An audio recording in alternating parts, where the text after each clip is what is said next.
Good evening, RENEWS English section is on air. I am Sona Tumanyan. French President Emmanuel Macron has pledged France's solidarity with Armenia in a phone call with Prime Minister Nikol Pashinyan, while in support in the face of what he described as attempts to destabilize the nation's democracy. The phone call, which has been at the center of the Armenian news cycle, covered a range of bilateral, regional and international issues, according to a statement from the Armenian government. During the conversation, Pashinyan expressed his gratitude to Macron for his personal contribution to advancing relations between the two countries. The leaders agreed to intensify their bilateral cooperation across several fields. In a subsequent post on his social media page, President Macron elaborated on the conversation, reinforcing his support for Yerevan's diplomatic efforts in a volatile region. "I conveyed to Prime Minister Pashinyan France's solidarity in response to attempts to destabilize Armenia's democracy," Macron wrote. "I also reaffirmed our support for his courageous efforts aimed at establishing peace with Azerbaijan and normalizing relations with Turkey. Peace and open borders would be a significant development for the entire region and an example beyond these borders." Armenia's Foreign Minister Ararat Mirzoyan will not participate in a council meeting of the Russia-led Collective Security Treaty Organization in Kyrgyzstan, a foreign ministry spokesperson has announced. The meeting was scheduled to take place today. Instead, the ministry is hosting special guests in the Armenian capital, and one-on-one meeting has commenced at the Armenian Foreign Ministry between Minister Mirzoyan and Kaya Kallas, the EU High Representative for Foreign Affairs and Security Policy, the ministry confirmed. Kallas is in Armenia for a two-day visit. She has already met with the President of Armenia, Vahagan Khachaturian, and also visited the headquarters of the EU mission in Armenia, located in Yerevanazor. The European Union and Armenia have never been this close, says Kaya Kallas, who is in our country for a two-day visit. The Vice President of the European Commission is here with a clear message. She knows that the National Assembly of Armenia has adopted a draft on the process of joining the European family. She stresses that the European Union is ready to deepen cooperation with Armenia. I am pleased to announce a political agreement between the negotiating parties on a new partnership agenda, which sets our priorities in the areas of economic development, security, and resilience. In this regard, the EU is providing €270 million within the framework of the Resilience and Growth Program for the years 2024-2027. With his European counterpart, Mirzoyan has finalized a new partnership agenda document. It is not yet known what it contains. Mirzoyan says it will be presented to the public in detail in the near future. The foreign minister also spoke with the EU High Representative for Foreign Affairs and Security Policy about Armenian-Azerbaijani relations. To the question of how important the signing of the peace treaty is for the EU and how much importance was given to it during the visit to Azerbaijan, the EU High Representative for Foreign Affairs and Security Policy answered that during her visit to Baku, possible options for dialogue were discussed. "We are encouraged by the settlement process between Armenia and Azerbaijan, and of course we would like to see the conclusion of this process as soon as possible. We need greater stability throughout the world, not only in this region." During the press conference, a question was asked about the recent statement by Russian Foreign Minister Sergei Lavrov, in which he noted that turning its back on its allies would hardly be beneficial for the Armenian people. "We are not putting any pressure on Armenia's ruling circles, and we expect clarity on all issues. But we all understand that if Armenia turns its back on its allies, close partners and neighbors, it will hardly bring any benefit to the Armenian people." Lavrov spoke about this during the meeting of CSTO foreign ministers, which, by the way, Mirzoyan did not attend. Mr. Lavrov had better never interfere in the internal affairs and domestic politics of the Republic of Armenia. I would like to take this opportunity to make the same call to Mr. Lavrov's Russian parliamentary and media colleagues. I believe that both Russian officials and parliamentarians, as well as media experts, must treat the sovereignty of the Republic of Armenia with great respect. After the uncomfortable question for Mirzoyan, it was Kallas's turn. The EU official confirmed the rumors that Hungary is obstructing the provision of funds to Armenia from the European Peace Facility. Kallas explained that the EU consists of 27 sovereign countries that have their own opinions, and decisions are made by consensus. Following his meetings in Armenia, President Vahagan Khachaturian will embark on a working visit to the Kingdom of Spain from June 29 to July 2.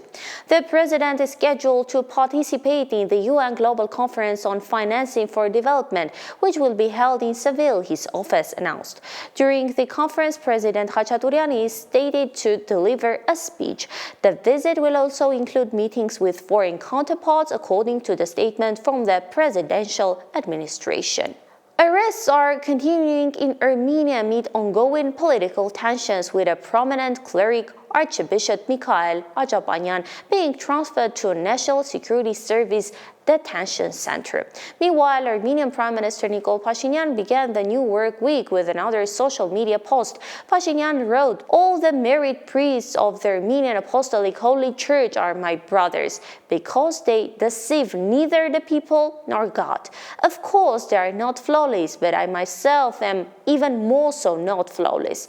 To have flaws is one thing, to break the vow of celibacy voluntarily undertaken before God and thereby defile the church is something else entirely." And now for our weekend roundup of domestic politics, all in one report. The problem our clergy have is with God. How can they have a problem with me?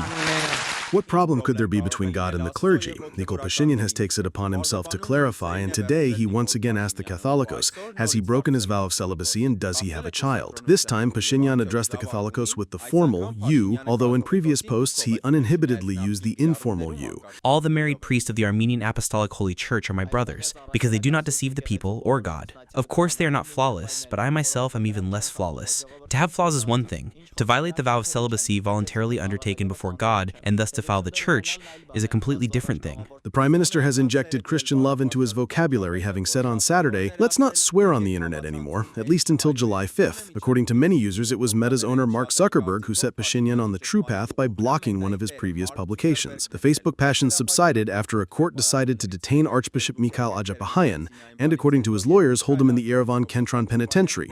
The lawyers also note that a restriction has been applied to him. He can only speak with relatives and his lawyers. Judge Mazes Melkonyan made the decision to detain Archbishop Ajapanyan. He is the same judge who has also issued detention rulings in the cases of Levan Kocharian, Bagrat Galstanyan, and several other high-profile cases. He was previously a member of Aram Sargsyan's Republic Party. The defense team also presented to the court the document published on Saturday by Daniel Ioannisian, in which the head of the Union of Informed Citizens NGO had seen a corpus delicti, elements of a crime, in the Archbishop's statements a year ago, but the prosecution's office had not. Now in court, the prosecution, the investigator, the prosecutor were saying that the main problem in this whole interview is precisely that he says a military coup must be carried out, that the top brass of the security structures must do it. Now we are asking a question. We are saying, friends, in 23, you did not consider statements about a military coup and the top brass with the same words a crime. How did it become a crime now? The prosecution's office says the detention is not just for the statements made in that one interview. Other statements have also been taken into account. The basis for the decision to initiate a public criminal prosecution was the public calls to seize power made during interviews given to representatives of mass media on June 21, 2025, where he reaffirmed his words from an interview given on February 3, 2024, about the necessity of carrying out a coup and assuming power through methods not provided for by the Constitution of the RA, with the help of high-ranking military officials. The lawyers for the primate of the Shirak Diocese said at a press conference today that according to the justifications presented by the Constitutional Court, the statement made by Archbishop Mikhail is not subject to criminal conviction under that article. You know what? People can make emotional statements. I too, even today, can make emotional statements. But it doesn't mean that if a person declared something, that's it. We must go and prosecute them. No, the issue has a context. We must be convinced. Did that person say something emotional, or was it deliberate? And in the prosecutor's clarification today, that is very important. I read it carefully, where this topic has been discussed since yesterday. It says there, with this fact, this 1 week, what is today's date, the 28th? The 28th, meaning 5 days, 6.5 days ago. With the statement, he in essence it is continuous, conscious. Now no one can have any doubt whether he made that statement emotionally or not emotionally. One time you can do it emotionally, a second time you can be so upset, but a third time to defend the formation of a terrorist group, the homeland, the state, and the state must react. Meanwhile, it was only possible to ask Prime Minister Pashinyan questions about the events in the country during the Education is Fashionable campaign that he organized. A journalist from Radio Liberty was there, but not as a media representative. Pashinyan also explained how the personal data and details of the sexual lives of clergy members ended up in his hands. The National Security Service, NSS, is a structure under his authority, and the data obtained during operative cases is reported to him. Monday began well on the Facebook page of user Prime Minister Pashinyan. It is planned that until July 5th, he will not use words like promiscuous, whorish, and the like. By the way, some users on the internet had noticed a coincidental overlap, that until July 5th is Al-Muharram in the Muslim world, which is similar in nature to our Great Lent, and one should not swear during those days. Simon Hovhannissian, Reopen Media. Russian Presidential Press Secretary Dmitry Peskov has commented on the recent events surrounding the Armenian Apostolic Church, declaring them to be first and foremost an internal affair of Armenia. However, he added that Moscow is watching the situation with concern, particularly on behalf of its large Armenian population. And we do not wish to interfere in this internal affairs in any way. Of course, Armenia is a very close country to us, and let's not forget that several million Armenians are citizens of the Russian Federation, who of course are following these developments with pain. Many of course do not accept the way this is happening. Therefore, yes, we are monitoring, but it is an internal affair of Armenia. Azerbaijan has cancelled a planned visit by Russian Deputy Prime Minister Alexei Overchuk, escalating a diplomatic protest over deadly security raids on its communities in Russia. The move follows operations in the Russian cities of Yekaterinburg and Voronezh that reportedly left several Azerbaijanis dead and thousands arrested. In response, Azerbaijan's foreign ministry summoned a senior Russian diplomat to lodge a decisive protest and demanded a full criminal investigation into the deaths. Baku has also cancelled all planned cultural events with Russia, signaling a severe downturn in relations. Neolub Janab Putin. Neoldu Janab Putin, a commentator for an Azerbaijani state media outlet, began his remarks yesterday with this statement. The reason is the mass arrest of Azerbaijanis in the Russian city of Yekaterinburg, during which deaths were also recorded. The latest crisis in Russian-Azerbaijani relations is connected to the deaths of suspected Azerbaijanis arrested in the case of a murder that took place in 2001 at the Caspian Cafe in Yekaterinburg. In total, more than 50 people were arrested, two of whom, the brothers of journalist Saifuddin Husseinli, have died. What happened, Mr. Putin? Are you really so concerned that Azerbaijan has become a strong regional country? We understand that you are used to ruling over peoples whom you have forcibly included in your ranks. But do the Kremlin and Putin understand that it is no longer 1937, but 2025, and that the former Allied countries have been independent for more than 30 years? Does he understand that nothing is forgotten, neither Stalin's oppressions, nor January 20, nor the occupation of Azerbaijani territories, which was carried out by Armenia, but behind which Russia stood? Yes, by the hands of Russia and with the participation of Russia. The scandal has already taken on an international character. The Ministry of Foreign Affairs of Azerbaijan has expressed its concern and outrage to the temporary chargé d'affaires of the Federation, demanding that the Russian law enforcement officers who carried out the raid be held criminally responsible. At the same time, the visit of Russian Deputy Prime Minister Alexei Overchuk to Azerbaijan, scheduled for these days, has been cancelled. Against this backdrop, cultural events planned with Russia and Azerbaijan are also being cancelled, the Ministry of Culture of Azerbaijan has announced. Taking into account the targeted killings and violent actions demonstratively carried out by Russian law enforcement bodies against Azerbaijanis on the basis of their national identity in the Yekaterinburg region of the Russian Federation, and the fact that in general such cases have recently become systematic, the cultural events planned in Azerbaijan with state and private structures of Russia, including concerts, festivals, performances, and exhibitions, are being cancelled, the statement said. Against this backdrop, the Russian-Azerbaijani tension is acquiring clear lines, moving to political and ethnic levels. The events in Yekaterinburg and now in Voronezh are perceived in Baku as a tough message from Moscow, but they are not responding with appeasement, but with a clear reaction. What happened, Mr. Putin? A new balance of power is beginning to form in the region, where Moscow is gradually being pushed out of its leading positions. This has become more noticeable in recent days, considering the visits of both Aliyev and Pashinyan to Turkey. It was a clear indicator that the axes of influence in the Caucasus are shifting in favor of Ankara. Diana Karapetyan, Reopen Media. And fresh news from the Azerbaijani media. Azerbaijani police have raided the Baku office of Sputnik Azerbaijan, a state-owned Russian news agency, in a dramatic escalation of a diplomatic feud between the two countries. The operation was confirmed by Azerbaijan's Interior Ministry. The raid comes after Sputnik's activities in the country were officially suspended, though the agency had reportedly continued to operate secretly. The move follows days of rising tensions after Baku cancelled a visit by a top Russian official in protest of deadly raids on Azerbaijani communities in Russia. In Moscow, the Kremlin expressed regret over Baku's decisions. Presidential spokesperson Dmitry Peskov stated that Russia remains interested in good relations with Azerbaijan, commenting on the diplomatic fallout. In a day marked by official government activity, Armenian Prime Minister Nikol Pashinyan visited the headquarters of the National Security Service. During the visit, Pashinyan wished the newly appointed NSSI's director Andranik Simonyan success in his role. He also expressed his gratitude to the director Armen Abazyan for his service. Businessman Samvel Karapetyan has released his 8th letter from prison address to the public. In this latest communication, Karapetyan focused on the deterioration of the country's domestic investment system, the lack of interest from foreign investors, and what he described as an atmosphere of fear created in the country.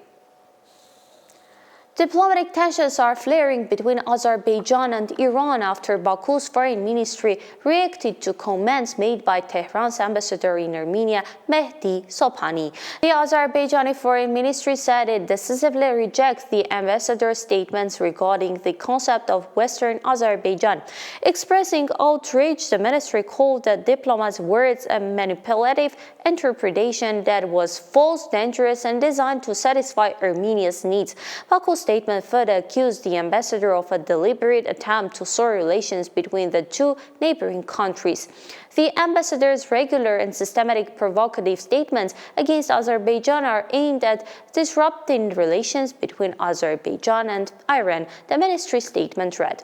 The diplomatic spat was ignited during a press conference in Yerevan. Ambassador Mehdi Sobhani had addressed the term Western Azerbaijan, a concept increasingly promoted by Baku with irredentist claims over the territory of the Republic of Armenia, by emphasizing that there is only one Western Azerbaijan in the world, and it is a province located within Iran.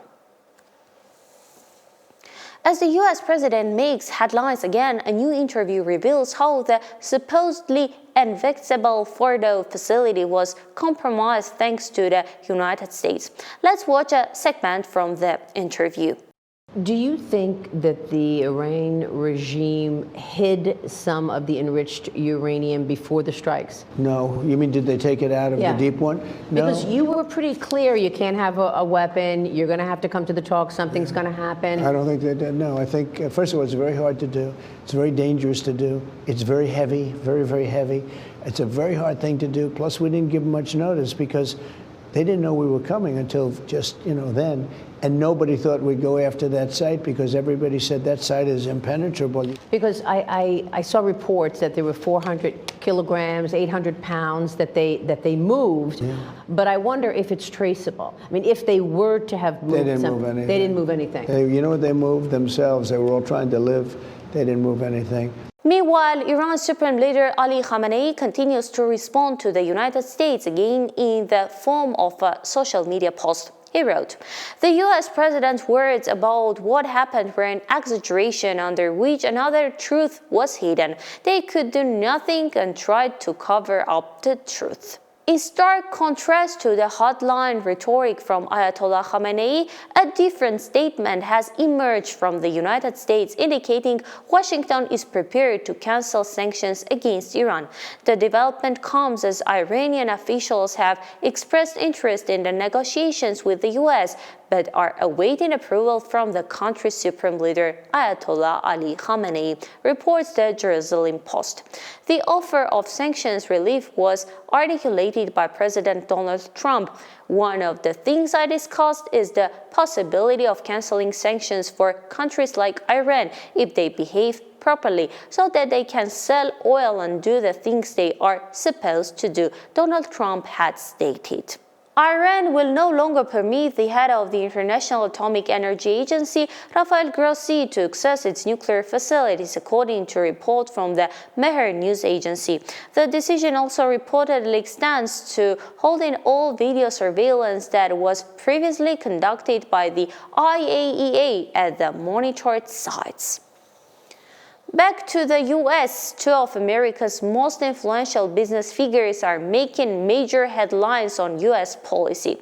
While President Donald Trump announced the deadline for the sale of TikTok, Elon Musk launched a scathing attack on a new Senate bill, warning it would be destructive for the country. Trump stated he will announce the buyer for the popular social media app TikTok in just 2 weeks. The announcement marks a significant step forward after he previously delayed the deal in April, linking it to the settlement of the trade dispute between the US and China. Meanwhile, on his social media platform X, Elon Musk fiercely condemned a new Senate bill. The recent Senate will destroy millions of jobs in America and do immense strategic damage to our country. Musk wrote calling the legislation absolutely insane and destructive. He also claimed the bill would be political suicide for the Republican Party and argued it would erase the efficiency savings from the Department of Government Efficiency, a special task force Trump had appointed him to lead earlier this year. German Foreign Minister Johann Wadephul has arrived in Kyiv with support for Ukraine at the top of his agenda, while in Moscow, Russian Foreign Minister Sergei Lavrov launched a blistering attack on the leaders of France and Germany. Ukraine's freedom and future are the most important task of our foreign and security policy, Wadephul stated upon his arrival. In sharp contrast, Lavrov sounded the alarm, declaring that French President Emmanuel Macron and German politician Friedrich Merz have completely lost their sanity. According to Lavrov, the two leaders are trying to return to an era when Germany and France sought to conquer all of Europe, primarily targeting Russia. He cited a recent joint article where Macron and Merz warned of a Russian threat and called for Europe to aim itself, accusing Moscow of waging imperialist wars since 2008. Wildfires have once again erupted in California, with social media users posting dramatic videos showing fast-moving flames and thick smoke blanketing several areas. Evacuation orders are now in effect for numerous regions. Emergency shelters are open to accommodate displaced residents and their pets. The cause of the fires is currently unknown. And the curtain has fallen on the epic three-day wedding saga of Jeff Bezos and Lauren Sanchez. As their nearly 200 high-profile guests depart the fantasy and resume their normal lives, the world is left to buzz about a celebration that was nothing short of legendary. For more updates, follow us on YouTube, Telegram, Instagram, X, and Facebook. Daily news and full coverage are available on our official website. I am Sona Tumanyan. Stay informed with RENEWS.